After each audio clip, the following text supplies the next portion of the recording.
मैं सुजीत कुमार आप सभी को आपके अपने YouTube चैनल मैथ सलाह में स्वागत करता हूं। दोस्तों, आज और इस लेक्चर में हम लोग वैसे स्टूडेंट्स के बारे में बातें करने वाले हैं जो स्टूडेंट्स स्पेशली बिहार यूनिवर्सिटी में सेशन 2021 से 24 सेशन में एडमिशन लिए होंगे और वे सभी बच्चों का पार्ट 1 का एग्ज़ाम 18 अक्टूबर से स्टार्ट है। मैं उम्मीद करके चल रहा हूँ कि आप सभी का एग्ज़ाम का जो पेपर, आपका जो भी ऑनर्स पेपर होगा, वह ऑनर्स पेपर का प्रिपरेशन बहुत अच्छे तरीके से कर चुके होंगे और एग्ज़ाम का वेट कर रहे होंगे। आज और इस लेक्चर में हम लोग स्पेशली वैसे स्टूडेंट्स की बात करेंगे जो बीएससी पार्ट 1 में होंगे और उनका ऑनर्स पेपर मैथमेटिक्स होगा। और वे सभी बच्चे का कहीं ना कहीं मन में कन्फ्यूजन यह होता है कि आप पेपर 1 में कितने क्वेश्चन हमको करना है, कैसे एग्ज़ाम में हम लिखेंगे, ठीक है, और मतलब एक क्वेश्चन में कितना क्वेश्चन पूछा जाता है, ठीक है, यह सब चीज़ के बारे में या हिंदी मीडियम में आप दे सकते हैं या नहीं दे सकते, इंग्लिश मीडियम में दे सकते हैं या नहीं दे सकते हैं। और उनका जो सब्सिडियरी होगा केमिस्ट्री और फिजिक्स है, क्या आप केमिस्ट्री हिंदी मीडियम में दोगे तो क्या आप फिजिक्स इंग्लिश मीडियम में दे सकते हैं या नहीं दे सकते हैं, बहुत सारा कन्फ्यूजन होगा। तो वे सभी कन्फ्यूजन या जितना भी कन्फ्यूजन का जो पॉसिबिलिटी हो सकता था वह सब पॉसिबिलिटी की हम बात करेंगे इस लेक्चर में। उससे पहले कि जैसे ही आप लोगों का पार्ट 1 का एग्ज़ाम समाप्त होगा उसके 1 या 2 दिन बाद मेरा एक बीएससी पार्ट 2 मैथ ऑनर्स का कंप्लीट बैच एक स्टार्ट होगा। और जो भी बच्चे अगर घर बैठे सही ढंग से और टाइम पे और प्रॉपर वे में अगर सिलेबस को कवर करना चाहते हैं तो मेरे कोर्स को परचेज कर सकते हैं और कोर्स को परचेज करके एडमिशन ले सकते हैं और वहां से घर बैठे कंप्लीट सिलेबस कर सकते हैं। कोर्स को परचेज करने के लिए यहाँ जो नंबर दिखाई दे रहा है उस नंबर पर कॉल करेंगे या व्हाट्सएप मैसेज करेंगे, उसके थ्रू से एडमिशन के प्रोसेस को कंटिन्यू कर लेंगे। तो सबसे पहले जैसा कि आप लोग जानते हैं कि ऑनर्स पेपर पार्ट 1 में 2 पेपर होते हैं, पेपर 1 और पेपर 2। मैथमेटिक्स की हम बात करेंगे तो मैथमेटिक्स में आपको पेपर 1 में टोटल नंबर ऑफ क्वेश्चन 12 पूछे जाते हैं, यानी टोटल नंबर ऑफ क्वेश्चन आपसे 12 पूछे जाते हैं, जिसमें 6 का आंसर आपको देना होता है। जो 12 क्वेश्चन आपसे पूछे जाते हैं वह 3 ग्रुप में क्वेश्चन पूछे जाते हैं, group A, group B, group C. Group A में आपको सेट थ्योरी से क्वेश्चन पूछे जाते हैं और सेट थ्योरी पढ़ना होता है, जिससे आपको टोटल नंबर ऑफ क्वेश्चन 3 पूछे जाते हैं। उसी तरह से ग्रुप बी में आपको मैट्रिसेज और एलपीपी से क्वेश्चन पूछे जाते हैं, इससे आपको टोटल नंबर ऑफ क्वेश्चन 4 पूछे जाते हैं। उसी तरह से ग्रुप सी में जब आते हो तो ग्रुप सी में आपको ट्रिग्नोमेट्री और थ्योरी ऑफ इक्वेशन से सवाल पूछे जाते हैं और इससे टोटल नंबर ऑफ क्वेश्चन आपसे 5 पूछे जाते हैं।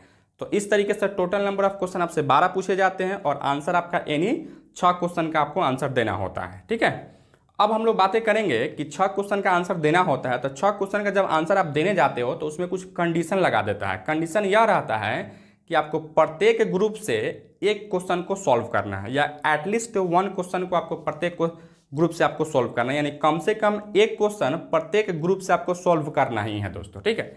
यह कंडीशन आता है। तो आप लोग इतना जरूर ध्यान देंगे कि हमको प्रत्येक ग्रुप से कम एक क्वेश्चन को हमको सॉल्व करना है और एक से आप अधिक भी कर सकते हो। जैसा कि मान लेते हैं कि ग्रुप ए की अगर बात करते हैं तो ग्रुप ए में अगर एक क्वेश्चन हम सॉल्व करते हैं तो ग्रुप बी में अगर हम 2 क्वेश्चन सॉल्व करते हैं, ठीक है, तो 2 और 1 3, तो बच गया ग्रुप सी। तो ग्रुप सी में आपको 3 क्वेश्चन का आंसर आपको देना होगा या 3 क्वेश्चन को आपको सॉल्व करना होगा, ठीक है। यानी टोटल क्वेश्चन तो आपको 6 सॉल्व करना है और 6 जब क्वेश्चन सॉल्व करेंगे उसमें हमेशा ध्यान रखेंगे कि वैसा ही क्वेश्चन को आप सॉल्व करेंगे जिसका ए और बी दोनों पार्ट आता हो, ठीक है। क्योंकि अगर ए और बी अगर आप नहीं कर पाते हैं, मान लेते हैं क्वेश्चन नंबर 1 का ए कर लिए हैं और क्वेश्चन नंबर 2 का बी कर लिए हैं, तो इस तरीके से क्वेश्चन नंबर 1 में भी आप आधा क्वेश्चन को किए हो और क्वेश्चन नंबर 2 में भी आप आधा क्वेश्चन को ही किए हो, तो टोटल क्वेश्चन था आपका, आप क्वेश्चन एक ही क्वेश्चन को सॉल्व कर पाए, लेकिन काउंट तो आपका 2 क्वेश्चन हो गया ना। तो आप लोग क्या करेंगे कि वैसा ही क्वेश्चन को टच करेंगे या वैसा ही क्वेश्चन को सॉल्व करेंगे जिसका ए पार्ट और बी पार्ट दोनों आता हो, तभी जाके उस क्वेश्चन को बनाओगे। अदरवाइज उसको छोड़ के कोई दूसरा क्वेश्चन को अटेम्प्ट करेंगे जिसमें हमको ए और बी दोनों आता हो दोस्तों, ठीक है। और इतना हमेशा याद रखें कि आपको 6 क्वेश्चन का ही आपको आंसर देना है, 6 से अधिक क्वेश्चन का आंसर आपको नहीं देना है, ठीक है। या पेपर 1 की हम बात कर चुके हैं, पेपर 2 में भी सेम इसी तरीके से है, बट पेपर 2 में आपको 4 ग्रुप में सवाल पूछे जाते हैं, group A, group B, group C and group D. Group A में जो आपको बुक पढ़ने होते हैं वह ग्रुप ए में जो है ना आपको डिफरेंशियल कैलकुलस पढ़ना होता है, इससे आपको टोटल नंबर ऑफ क्वेश्चन 3 पूछे जाते हैं। उसी तरह से ग्रुप बी में जब आते हो तो ग्रुप बी में आपको टोटल नंबर ऑफ क्वेश्चन 4 पूछे जाते हैं और इंटीग्रल कैलकुलस से इससे सवाल पूछे जाते हैं। ग्रुप सी में आते हैं ना, ग्रुप सी में भी आपको 2D से सवाल पूछे जाते हैं और टोटल नंबर ऑफ क्वेश्चन इससे 3 पूछे जाते हैं। और जैसे ग्रुप डी में आते हो तो ग्रुप डी में आपको 3D से सवाल पूछे जाते हैं। जब आप लोग ग्रुप डी में आते हैं तो ग्रुप डी में आपको 3 क्वेश्चन पूछे जाते हैं और इसमें आपको कंडीशन वही रहता है जो पेपर 1 में कंडीशन रहता है, यानी selecting at least 1 question from each group, यानी प्रत्येक ग्रुप से कम आपको एक क्वेश्चन का सॉल्यूशन आपको देना होता है दोस्तों, ठीक है। तो और यहाँ भी आपको टोटल नंबर ऑफ क्वेश्चन 12 पूछे जाते हैं और आंसर आपको 6 क्वेश्चन का ही आंसर आपको देना होता है। तो इस तरीके से हम लोग पेपर 1 और पेपर 2 की हम बात कर चुके हैं कि पेपर 1 में कितने क्वेश्चन को हमको करना है, कैसे क्वेश्चन को करना है, और अगर अभी भी कोई डाउट है तो आप कमेंट करेंगे, कमेंट के थ्रू आप लोग डाउट्स को क्लियर कर लेंगे। अब हम बातें करेंगे सब्सिडियरी का, या आप जब एग्ज़ाम देने जाएंगे तो पेपर को कैसे लिखेंगे। तो जब पेपर आपको दिया जाएगा या कॉपी आपको दिया जाएगा तो उस कॉपी में आपको जिस पेज में आप roll number, registration number, centre का नेम अगर लिखते हैं तो जो पेज में आप लिखेंगे उसके अगला पेज को आपको छोड़ देना है, ठीक है, और उसके नेक्स्ट पेज से आपको सॉल्यूशन लिखना है। जब सॉल्यूशन आप लिखेंगे तो यह कोई ज़रूरी नहीं है कि हम लगातार क्वेश्चन को सॉल्व करें। जैसे मान लो से क्वेश्चन नंबर ग्रुप ए का क्वेश्चन नंबर अगर ए हम सॉल्व किए तो ए और बी हमको सॉल्व कर लेना है। उसके बाद में अगर ग्रुप बी का अगर 5वां क्वेश्चन अगर आपको आ रहा है तो फिर वहाँ से लिख देंगे ग्रुप बी, ठीक है, और वहाँ क्वेश्चन नंबर लिख के और उसके बाद में सॉल्यूशन उसका देंगे। और जब क्वेश्चन सॉल्व करेंगे तो चौथाई को भी आपको छोड़ना है और एक पेज को निश्चित रूप से छोड़ देना है जो शुरू में आपको हम बताएं कि जिस पेज में आप रोल नंबर या रजिस्ट्रेशन नंबर या सेंटर नंबर जिसमें आप फिल करेंगे उसके जस्ट नेक्स्ट वाला पेज जो है ना, या जस्ट उसके अपोजिट वाला जो पेज होगा उस पेज को आप लोग छोड़ देना है, ठीक है। उसके पेज को छोड़ के तब आपको सॉल्यूशन को लिखना है। आपके मन में यह कन्फ्यूजन नहीं होना चाहिए कि पेज घट जाएगा, पेज आपको सफिशियंट रहता है, पेज आपको उतना दिया जाता है जिसमें आपका जो 6 क्वेश्चन आपको सॉल्व करना है वह 6 क्वेश्चन का आंसर उसमें आ जाएगा दोस्तों, ठीक है। और उसमें ग्राफ वाला भी होगा। पेपर 1 में जैसे ग्राफ है तो ग्राफ के कॉपी भी आपको दिया जाएगा। अगर आप ग्राफ के क्वेश्चन को सॉल्व करते हैं तो ग्राफ वाला जो भी पार्ट होगा उसको ग्राफ में आप बनाएंगे और बाकी उसी का जो सॉल्यूशन होगा उसको सिंपल पेपर में या जो आपको कॉपी दिया जाएगा उस कॉपी में आपको बनाएंगे, और जहां आप ग्राफ को बनाएंगे उसी में उस ग्राफ के कॉपी को अटैच कर देंगे दोस्तों, ठीक है। तो ये आपका पेपर 1 और पेपर 2 की बात हो गया। अब हम आते हैं मैथे ऑनर्स में। पेपर 1 और पेपर 2 के अलावा आप सभी का सब्सिडियरी में केमिस्ट्री और फिजिक्स होगा। तो जैसा कि आप लोग जानते हैं, सबसे पहले हम लोग सब्सिडियरी पेपर फिजिक्स की बात करेंगे। तो फिजिक्स में भी आपको टोटल नंबर ऑफ क्वेश्चन 12 पूछे जाते हैं और आंसर आपका एनी 6 क्वेश्चन का आंसर आपको देना होता है। लेकिन जब 6 क्वेश्चन का जब आंसर आप देने जाते हो तो उसमें भी आपको कुछ कंडीशन लगा देता है, और जो 12 क्वेश्चन आपसे पूछे जाते हैं वह 12 क्वेश्चन 3 ग्रुप में पूछे जाते हैं, group A, group B, group C. तो ग्रुप ए में जो आपको क्वेश्चन पूछा जाता है, ठीक है, या ग्रुप ए में जो आपको आंसर देना है एटलीस्ट 2 क्वेश्चन का, यानी कम से कम आपको 2 क्वेश्चन का आंसर आपको देना है ग्रुप ए में। आप 2 से अधिक भी दे सकते हो। ग्रुप बी में जाते हैं तो एक ही क्वेश्चन का आंसर आपको देना है। जैसे ग्रुप सी में जाते हैं तो ग्रुप सी में भी आपको एटलीस्ट 2 क्वेश्चन का आंसर आपको देना है, यानी 2 से अधिक भी क्वेश्चन का आंसर आप दे सकते हैं। और इसमें क्या रह गया कि आपको अगर फिजिक्स में अगर आप हिंदी मीडियम से एग्जाम देना चाहते हैं तो फिजिक्स आप हिंदी मीडियम से एग्जाम दे सकते हैं, और केमिस्ट्री आप इंग्लिश मीडियम से अगर देना चाहते हैं तो इंग्लिश मीडियम से भी आप दे सकते हैं। ऐसा कभी भी नहीं करेंगे कि फिजिक्स के एग्ज़ाम में ही आधा क्वेश्चन हम हिंदी में लिख दिए और आधा क्वेश्चन हम इंग्लिश में लिख दिए, ऐसा कभी भी नहीं करेंगे।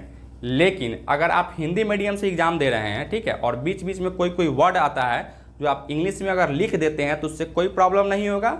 लेकिन अगर आप इंग्लिश मीडियम में एग्ज़ाम देते हैं और बीच बीच में कहीं आप हिंदी लिख देते हैं तो ऐसा नहीं करेंगे, ठीक है। ऐसा आप नहीं करेंगे, तो ऐसा आप करेंगे तो फिर आपको नंबर काट लिया जाएगा, ठीक है। तो इसको आप हमेशा याद रखेंगे और वही प्रोसेस को फिर से हम कंटिन्यू करेंगे। जहाँ भी आप रोल नंबर या रोल कोड या जो भी एग्जामिनेशन सेंटर का नेम लिखेंगे वहाँ एक पेज को छोड़कर और अगला पेज से आपको क्या करना है तो आंसर को लिखना है। तो इस तरीके से हम लोग फिजिक्स सब्सिडियरी की बात कर चुके हैं कि फिजिक्स सब्सिडियरी में 12 क्वेश्चन पूछे जाते हैं और आंसर आपको 6 क्वेश्चन का आंसर आपको देना होता है।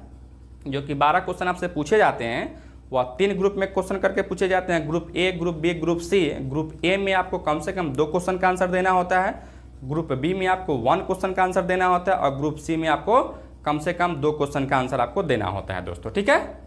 केमिस्ट्री सब्सिडियरी की बात करें तो केमिस्ट्री सब्सिडियरी में टोटल नंबर ऑफ क्वेश्चन आपसे 9 क्वेश्चन पूछे जाते हैं, ठीक है, और 9 क्वेश्चन में आपको 5 क्वेश्चन का आंसर आपको देना होता है। और 9 क्वेश्चन जो पूछे जाते हैं वह 3 ग्रुप में क्वेश्चन पूछे जाते हैं। 3 ग्रुप में क्वेश्चन पूछे जाते हैं, group A, group B, group सी।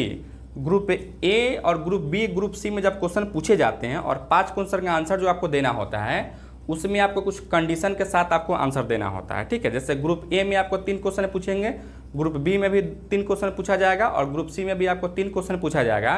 लेकिन जब आप आंसर देने जाएंगे तो आंसर में आपको ग्रुप ए में जब क्वेश्चन का आंसर आप देने जाएंगे तो आप 2 क्वेश्चन से अधिक क्वेश्चन को नहीं सॉल्व कर सकते, यानी नॉट मोर देन 2 क्वेश्चन, यानी 2 क्वेश्चन से अधिक आप प्रत्येक ग्रुप में क्वेश्चन को नहीं सॉल्व कर सकते। या तो 2 कर सकते हैं और नहीं तो 2 से कम यानी 1 क्वेश्चन कर सकते हो, ठीक है।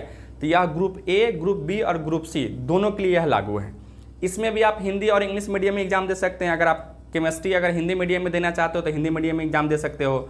लेकिन आपको इसमें क्या करना है कि जब भी आप क्वेश्चन सॉल्व करेंगे उसमें भी आपको ए और बी देगा। ए और बी में आपको वैसा ही क्वेश्चन को सॉल्व करेंगे जिसका ए और बी आपको दोनों आता हो, ठीक है। तब आपका एक क्वेश्चन काउंट हो जाएगा और नंबर भी आपको फुल नंबर दिया जाएगा दोस्तों, ठीक है। मैथमेटिक्स सब्सिडियरी होगा, उन सभी बच्चों के लिए भी हम बातें करते हैं। तो मैथमेटिक्स सब्सिडियरी में आपको टोटल नंबर ऑफ क्वेश्चन 17 पूछे जाते हैं और उसमें आपको 5 ग्रुप में सवाल पूछे जाते हैं। Group A, group B, group C, group D and group E तक 5 ग्रुप में सवाल पूछे जाते हैं।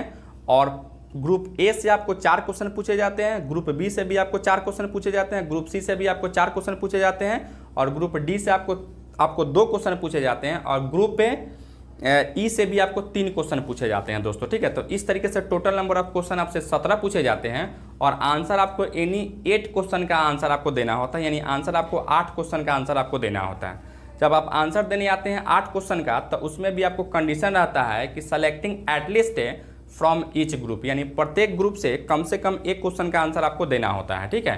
तो आप इस कंडीशन को ऑलवेज ध्यान में रखेंगे और इसमें भी आपको क्वेश्चन में ए और बी करके देगा तो आप वैसा ही क्वेश्चन को सॉल्व करेंगे जिसमें ए और बी आपको दोनों दिया गया हो दोस्तों, ठीक है। तो इस तरीके से हम उम्मीद करते हैं कि आप सभी का जो भी डाउट्स होगा या जो भी कन्फ्यूजन होगा कि एग्जाम को कैसे देंगे, किस पेपर से कितना क्वेश्चन हम सॉल्व करेंगे, एग्जामिनेशन में कैसे हम आंसर को लिखेंगे, उम्मीद करते हैं कि आपका जो भी डाउट्स होगा वह डाउट्स क्लियर हो गया होगा। अगर फिर भी आपका कुछ डाउट्स रह जाता है तो फिर आप कमेंट के थ्रू कमेंट करके आप पूछ सकते हैं उससे। तो इस लेक्चर में आज के लिए इतना ही रखते हैं। यह लेक्चर आपको कैसा लगा आप कमेंट करके जरूर बताइएगा। चैनल पर नया है तो चैनल को सब्सक्राइब कर लीजिएगा, वीडियो सबसे पहले देखने के लिए बेल आइकन को भी प्रेस कर लीजिएगा। और सही आप लोग का एग्जाम समाप्त होगा उसके 2 या 3 दिन बाद मेरा BSc पार्ट 2 मैथ ऑनर्स के लिए एक न्यू बैच स्टार्ट होगा।